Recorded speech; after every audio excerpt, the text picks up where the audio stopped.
actions, not your words. And my actions are, I'm here, I'm in Pennsylvania, and I'm here for a very important reason, which, yeah, which is,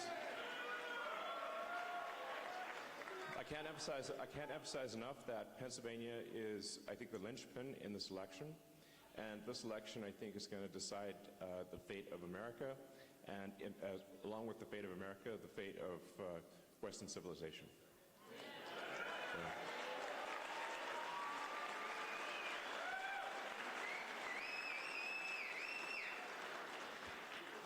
And I think the things we all want are simple, sensible, I think common sense things.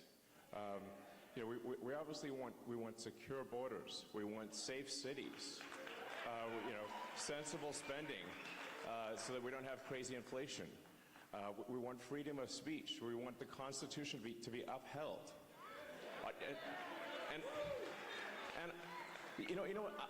I'm being told at times that these are like right-wing values. I'm like, are you insane?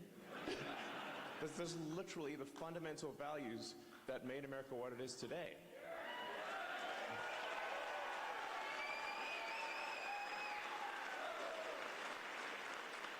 And anyone who's against those things is fundamentally anti-American. And the hell with them.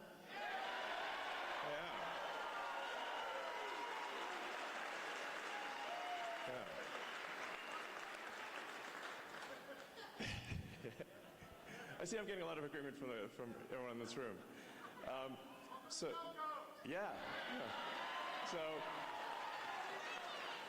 and you know, I actually lived in Pennsylvania for 3 years, by the way. I'm no stranger to the state. I lived in the city for 3 years. I went to school here. So, you know, so I know the state. I'm not some, you know, just arrived situation. You know, I've been here, spent 3 years of my life here. So it's a great state. Love it. You know, and yeah, yeah, it was awesome. But you know, the thing is, like I was talking to friends of mine who, like when I went to Penn, it was very dangerous at the time, but everyone thought it would get better would get better as the years went on. You know, one of the issues was like students would get killed from time to time, and that's pretty bad, obviously. And I was talking to someone who recently graduated from Penn. They said, actually, it's worse. And I'm like, it's worse? What the hell is going on? You know? It's like, yeah. Well, yeah. I mean, the reality is that if someone is a violent criminal, you know, where they either are unable to control their violence or they like it, if you do not incarcerate them, they will hurt people. That's what it comes down to.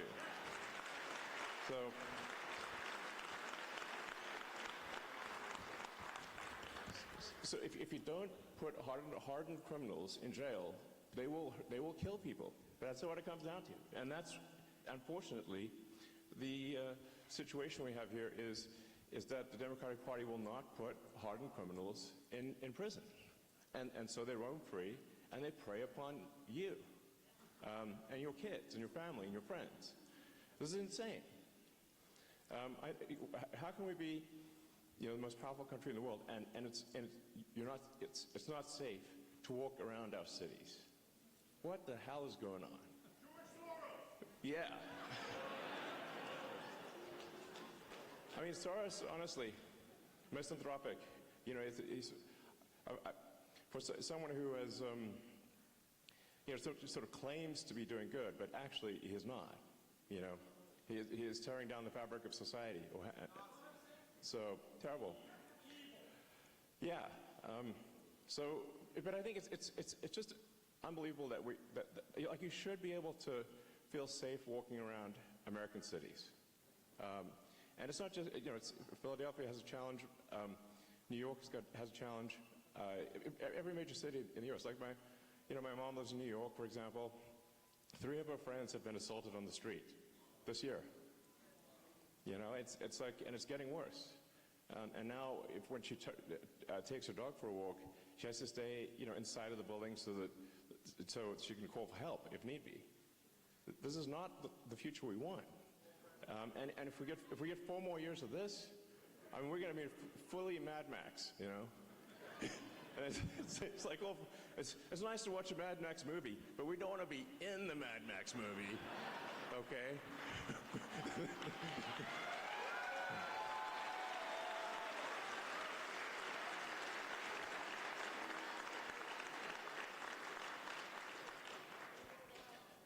So yeah,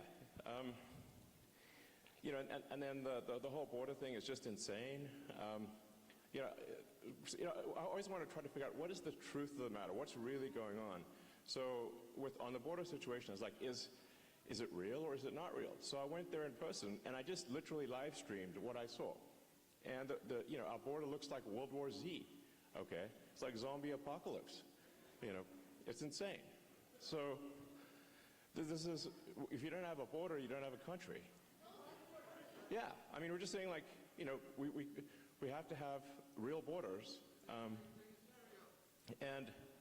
or if you don't have real borders, you don't have a real country.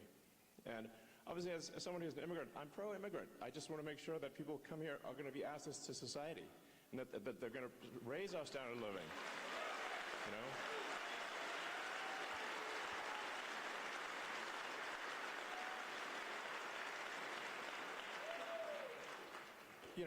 I think the sort of sports team analogy is a good one. So, like, let's say you're a pro sports team, you want to win the championship, then, well, you want aces on your team, obviously, because they help the whole team win. So the same is true for immigration. If we have this sort of equivalent of, like, Kobe Bryant or Steph Curry or LeBron or something like that, if they want to join the team, like, absolutely, of course. Do you like winning? Yeah, okay. But if they can't play basketball, they shouldn't be joining. So that's real important. And and then something that doesn't get a lot of attention is the fact that the federal government is spending America into bankruptcy.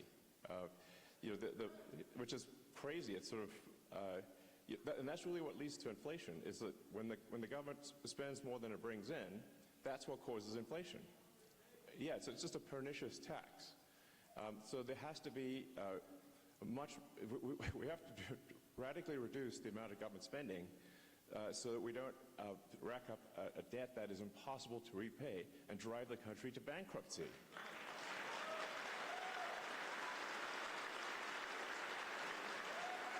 So, I mean, just basic stuff, really, These shouldn't be controversial topics. It's just like normal. Common sense, exactly. You're seeing all these attacks on freedom of speech, and they're like attacking me for freedom. It's like, that's the First Amendment, like literally the first one. Tells me it's a high priority. And the reason they had the First Amendment was because the countries people came from, if you spoke your mind, you'd be imprisoned or killed. That's why you have it. That's really important. And then the right to bear arms is also really important. That's there to protect,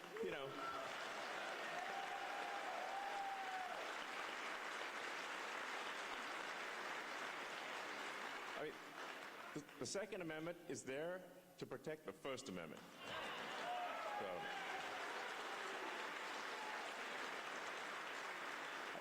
So, as soon as the government can disarm the people, they can do anything they want. And we've seen this in one country after another. They take the guns away from the people, then they do fake elections, and then the people try to protest and they just get shot. That's what happened in Venezuela recently. They had a fake election.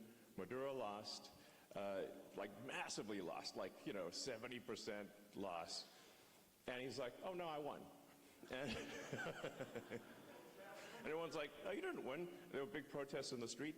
But the thing is that Chavez, when he came into power, took away everyone's guns. So now you're facing, soldiers with assault rifles. Were you going to throw some sticks at them or something? Use finger guns? It doesn't work. So Maduro, even though he lost the election, is still in power, and that's the kind of risk that we face. So we got to do everything possible to protect the Constitution, and I think this is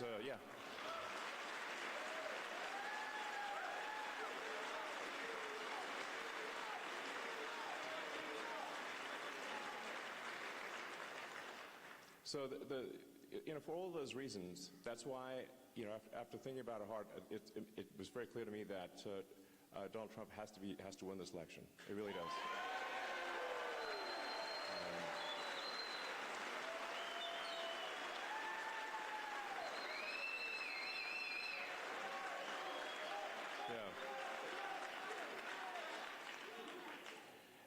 And so I think the most important thing that you can do, and what I'm asking everyone to do, is make sure that you're registered to vote, and then vote early, and then talk to your friends and family and everyone you know to make sure that they're registered to vote, because Monday is the deadline for voting registration. And honestly, if there's ever a time to be a pest with your friends and family, this is the time. This is the time. Everyone you know, everyone you meet, everyone you run into, register them to vote, and then get them to vote immediately. We only have until Monday night to register to vote. So the next basically 3 days are essential. And I think we see this election decided in Pennsylvania by, it could be 10,000 votes, it could be 1,000 votes, it could be 10 votes, it could be some very tiny number. So every incremental person is a huge difference. I haven't been politically active before. I'm politically active now because I think the future of America and the future of civilization is at stake. So.